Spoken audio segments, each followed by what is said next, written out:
nombre es Luis Carlos Ariza Niño. Hago parte de la Asociación Campesina del Valle de Río Cimitarra, en el Magdalena Medio, desde hace 27 años. Estoy trabajando con las comunidades en la defensa del territorio, en defensa de la tierra y de los derechos humanos y de la paz, por supuesto. El Magdalena Medio se ha caracterizado por ser una región de conflictos. Desde hace muchos años existen conflictos acá en esta región. Existe la guerrilla del ELN, existió las FARC, después vinieron los paramilitares y, por supuesto, el Estado con sus fuerzas militares. Sí. Y entonces esa revoltura, ¿cierto?, nos agarra a nosotros en el medio, al campesinado en el medio de toda esta situación que pone en riesgo la vida primeramente y enseguida se pone en riesgo el territorio, ¿cierto? Porque si hay un conflicto, pues la gente lo que buscamos es defender nuestras familias, y defender las familias significa uno desplazarse o refugiarse o quedarse ahí quieto al margen de lo que pueda pasar. Cuando el Estado, a través de sus ejércitos, van a la región, entonces van a donde el campesino a preguntar por la guerrilla, por ejemplo. Entonces, si uno dice, allí están, entonces la guerrilla lo convierte en un objetivo militar. Sí. Si uno lo dice, el ejército pues automáticamente también lo declara objetivo militar, en el sentido de que ellos estaban ahí, el campesino no sabía, los atacaron. Entonces viene la represalia para el campesino. Y hay represalias fuertes. Antes de Uribe se vivía casi en incertidumbre el campesino y en la lucha por vivir, ¿cierto? Porque la violencia viene desde hace mucho tiempo. Y los campesinos que estamos acá, pues estamos acá que venimos de otras regiones del país. Pues para nadie es un secreto que el señor Álvaro Uribe Vélez, en medio de su poder, cuando era gobernador de Antioquia, conformó las Convivir. Después las legalizaron. Esos comandantes de las Convivir eran últimamente los comandantes de los bloques de las Autodefensas Unidas de Colombia.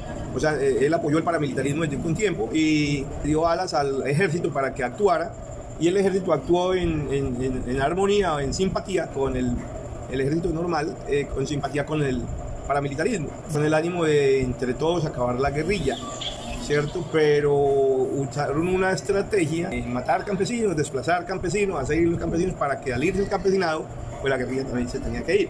La resistencia del campesinado en la región para no desplazarse, para no salirse, entonces empezaron a actuar los falsos positivos. Fue una situación fuerte en la región, en todo Colombia me imagino, pero en el Magdalena Medio se demostraron muchas situaciones de falsos positivos, campesinos vestidos de guerrillero y presentados como muertos en combate.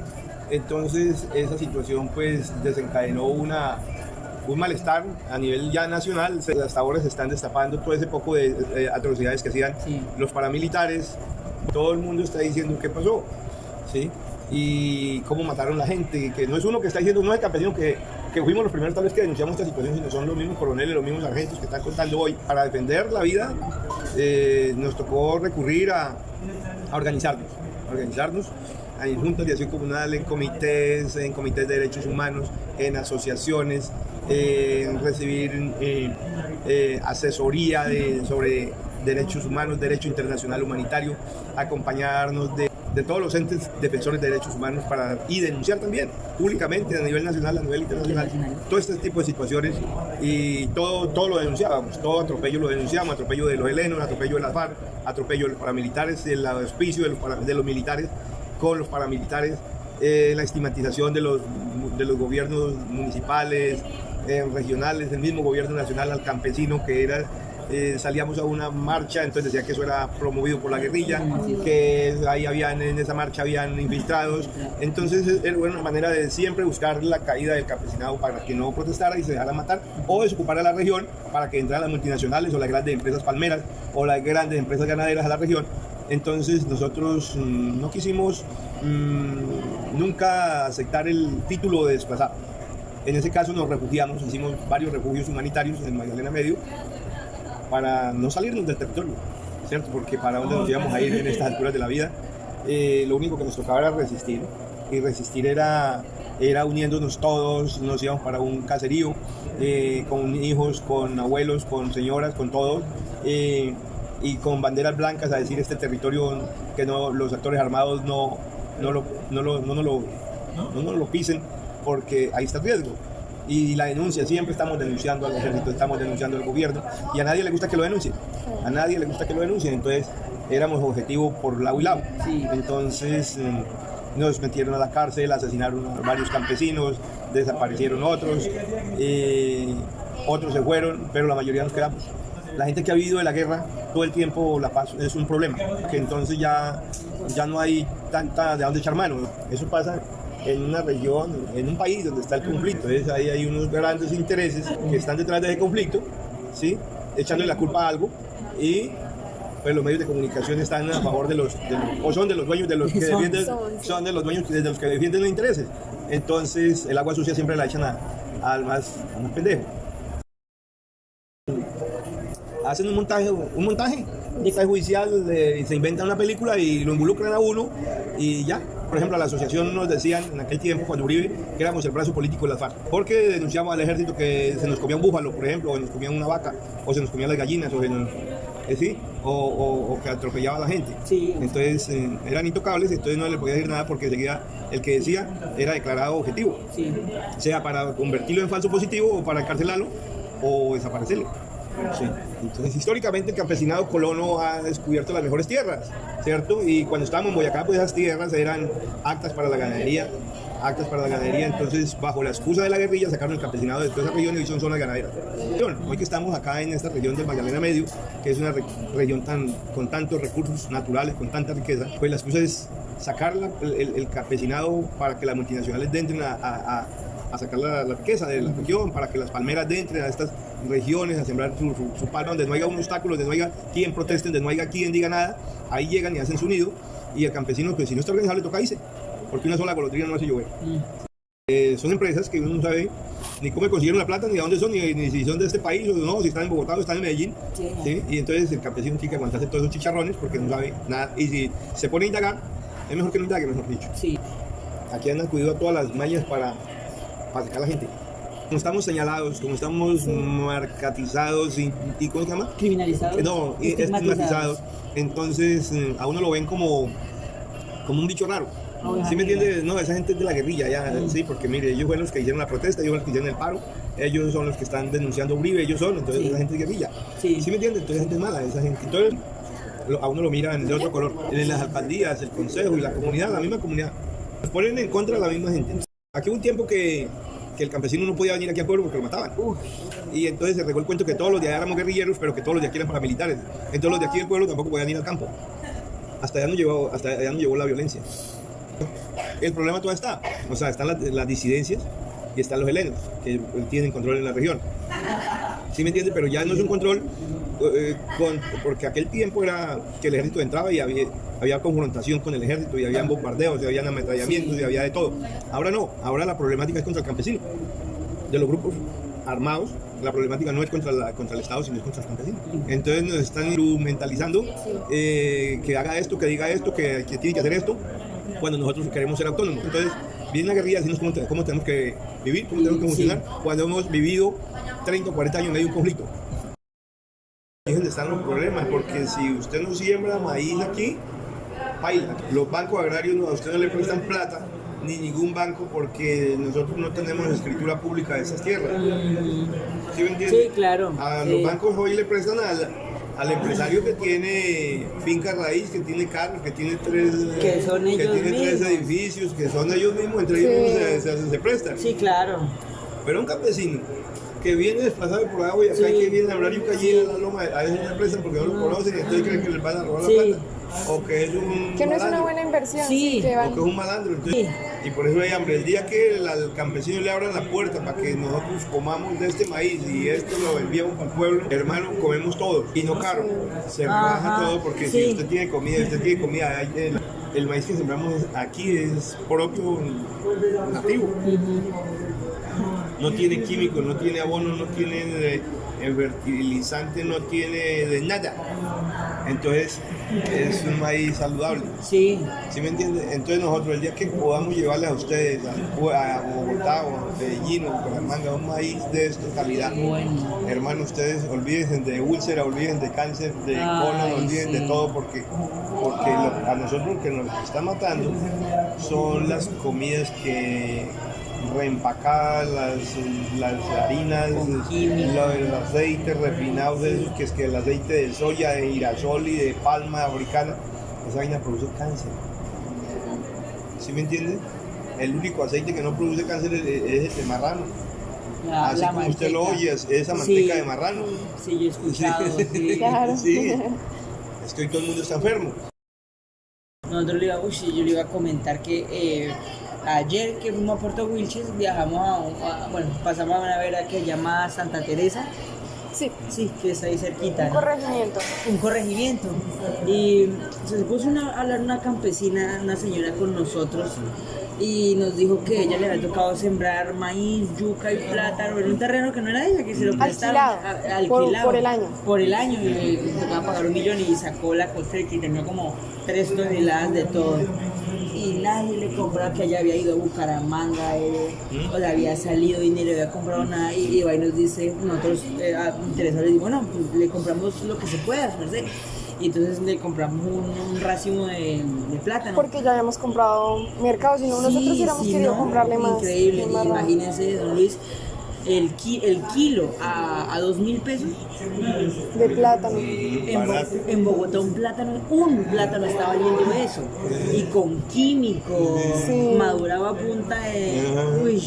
Pero ya nos dice que es porque está compitiendo con precios mucho más bajos, pero que son del exterior. Importados. Eso tiene como una doble función, ¿no? Despejar el campo para los grandes terratenientes. Claro. Y poner el campesino a trabajar para el terrateniente. Por ejemplo, donde estuvieron hoy en Wilches. Sí, señor. Sí. Esos son los hijos de los que eran los dueños de esas fincas hace 30, 40 años.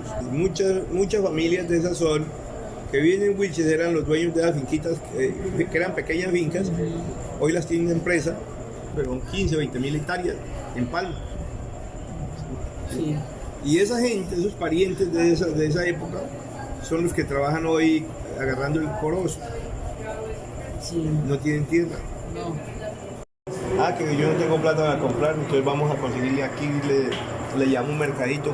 Es decir, para que no se quede sin comer, para que si le falta una medicina la conseguimos entre varios, es decir, o lo llevamos al hombro al médico, si no hay un carro. Es decir, que hay un sentimiento bastante solidario de la comunidad. Tenemos que organizarnos y reclamar nuestros derechos, ¿cierto? Y trabajar en torno al territorio, ¿cierto? Hay una familia intercalada ahí entre costeños y antioqueños y santanderianos y ahí, entonces ya romper ese tejido es muy jodido. Entonces que no dejemos romper el tejido social, que trabajemos y defendamos la vida entre todos, siempre buscando alternativas que nos permitan vivir en paz, por ejemplo. Bueno, mi nombre es Osvaldo Beltrán, soy el secretario de la Federación y a la vez el presidente de una asociación, Asopenma.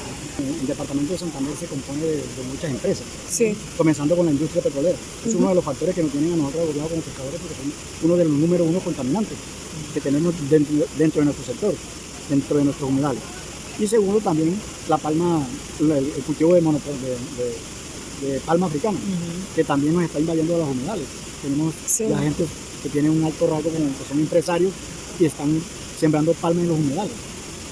También como tercero tenemos la fuente de empresa, que es la ganadería bufalina, que también nos está azotando a nuestro ecosistema. ¿Cómo nos está azotando? Que los meten a los playones que tienen agua y de esos animales se encargan de ir secando lentamente a los playones, y ellos, cuando ya secan los playones, cuando ya los playones están completamente secos, ¿qué hacen? A veces le meten tractor, a veces le meten máquinas pesadas para que el terreno se vaya firmando. Después de eso, que ya ven que está el terreno bien con una consistencia buena, lo lógico que le meten es búfalo o le meten palma desafricana. Ese monocultivo que tiene la gente aquí es grande, eso no es de un solo empresario. Y eso va enlazado entre Ecopetrol, los grandes terratenientes, la empresa ganadera que es los bufalinos. Todo eso es un solo monopolio de que tienen para poder desplazar el pescado. ¿Cómo lo desplazan? Tristemente se ve aquí, como ustedes acaban de verlo, lo van a estar desplazando el pescado, desplazan el manatí antillano, que es el que nosotros más cuidamos, que eso es un animal anfibio también, y que es un animal que es, como le diría yo, es una reliquia de nuestros antepasados, y que ya hoy en día nosotros los jóvenes o los hijos de nosotros ya no lo van a conocer. Entonces esa es la lucha por la cual nosotros como federación tenemos esa lucha con estos señores empresarios. Nosotros tenemos una persecución grande porque a raíz de los denuncios que hemos hecho como federación de FEDEPESAN, pues sí, sabemos que los grandes contrincantes que tenemos son unos elefantes grandes, son gente de mucha prudencia, como son los empresarios. Y ellos se han encargado de tratar de amedrentarnos a nosotros con amenazas y con atentados para ver si nosotros desistimos de lo que nosotros venimos conviviendo, que es la pesca artesanal. Entonces, y acabando los ecosistemas, acabando los humedales, acabando las fuentes hídricas, acabando toda la flora y la fauna que tenemos en nuestro alrededor. Directamente a nosotros como federación y como liderazgo que tenemos nos ha afectado porque tanto no solamente emocional, sino también espiritual, emocional, familiar, de todas esas series que han pasado, todo nos ha afectado porque nosotros a raíz de esas cosas estamos como desplazados y no tenemos protección del Estado, no tenemos protección de nadie.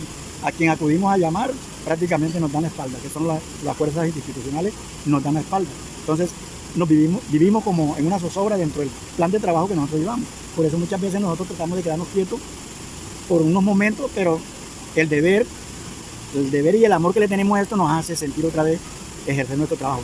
Aún contra de las amenazas, sabemos que algún día tenemos que morir, pero vamos a morir con algo que sea, con un precedente que vamos a dejar. ¿Qué pasa con la federación? Comenzaron los riesgos con la federación es porque comenzamos a hacer los denuncias. Nosotros comenzamos a tocar Ecopetrol, nosotros comenzamos a tocar la UNA, nosotros comenzamos a tocar el medio ambiente, a riesgo, aquí a la casa, que es la que más le hemos tocado, como hicimos nosotros en ligas. Pues entonces todas esas entidades que ven que lo que tenían allá oculto, lo que tenían tapado, nosotros se lo hemos destapado. Y hemos sido una piedra en el zapato para todos ellos, comenzando desde el alcalde para arriba. De ahí comienzan los primeros riesgos. El primer riesgo fue con una empresa UTC San Silvestre, invitada por la casa. ¿Quién peleó eso? Nosotros, FEDEPESAN, fuimos en Bogotá a la gobernación 5.500 millones de pesos que iban a tirar para el Caribe, y FEDEPESAN fue y devolvió esa plata para Santander. ¿Sí? Cuando nosotros hicimos ese pacto con la gobernación, que hicimos cambiar esa vuelta, la tomó Ecopetrol, como es el que manda la parada y es el que paga. Ecopetrol hizo el enlace con la CAS. La CAS, ¿qué hizo? Hizo la formulación de licitación y encontró esa empresa que se llama UTC San Silvestre. ¿Y qué hace esa empresa? Ella es la que hace las labores de limpieza, pero vuelvo y le digo, ¿qué es lo que pasa? Que si usted es mi amiga, el Señor es mi amigo, pero si los demás acá son mis enemigos, así tengan el conocimiento previo y mejor, yo no se las voy a soltar a él, se las suelto a usted, así no lo conozco. Eso pasó con la UTC San Silvestre. Se la dieron a un señor que simplemente es un arquitecto. De ahí comenzamos la lucha, comenzamos la contienda, comenzamos, llamamos a la calle, le hicimos un paro allá en la Ciénega, llegó a la calle, llegó Ecopetrol, llegó un señor gobernador de Bucaramanga, todos llegaron y estábamos nosotros plantados. Se llevaron las cartas, se llevaron todo, pero como la calle es la calle, todo pasó de noche. Esta es la hora. Y ahí comenzaron. Yo tenía un 40 nuevecitos, tenía mi esposa ahí, que era la que estaba trabajando con ellos, porque me alquilaron el motor. Y a las 5 de la mañana ahí en la represa arribita, ahí le cayeron 2 personas y le quitaron el guante. Le pusieron una pistola y le quitaron el guante con el otro motorista. Después se subieron arriba y se llevaron 6 motores más de los de nosotros. Entonces, de ahí comenzó la persecución. Mire cómo viene la persecución. A medida que nosotros íbamos impulsando, íbamos demandando, íbamos poniendo querellas, se iba reflejando el ataque hacia nosotros. Ya después no fue con la UTC, sino con la misma CAN. Nos tocó demandarla. Tiene 2 demandas y ninguna nos ha contestado. Después fue hasta con el mismo procurador. ¿Cómo la ves? Con el mismo procurador de tener el descaro de decir que a la compañera le dijo en una reunión que era lo que nosotros buscábamos, que era plata que mejor nos quedáramos callados porque nos podía poner una demanda. De allí llegaron los atentados a la vida. A medida que nosotros íbamos presionando a Ecopetrol, a cualquier entidad que llegara, se iban reflejando las amenazas, se iban reflejando los atropellos. Y hasta el caso de tres atentados a la compañía. Aquí nos levantaron a plomo de tierra, estábamos haciendo un monitoreo. A Dios gracias, el muchacho reaccionó, los escoltas, y le respondieron a los señores que estaban en tierra, y ellos, San Silvestre, que es la única ciénaga que tiene más estudios, porque es la ciénaga que tiene más estudios y la que más plata ha comido. Pero se la han comido no los dragones, no nosotros, porque desgraciadamente así es. La cogen los que no la saben manejar.